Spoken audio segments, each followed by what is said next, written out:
नाज़रीन, Sindh online TV में भलीकार आवां इमरान मलिक शामिल कयूं था हिन वक्त जूं ख़बरूं।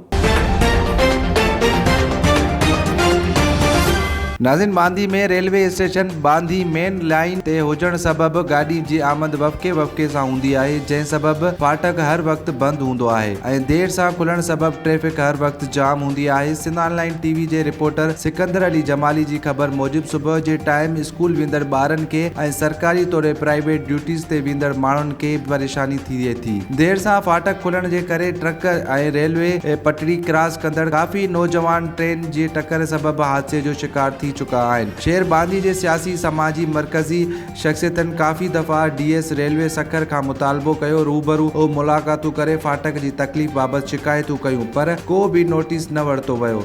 रेलवे जे वफ़ाक़ी वज़ीर खां मुतालबो थो कजे त शहर बांदी जे मेन फाटक जो इंतज़ाम दुरुस्त करे अवाम जूं ज़िंदगियूं बचायूं वञनि।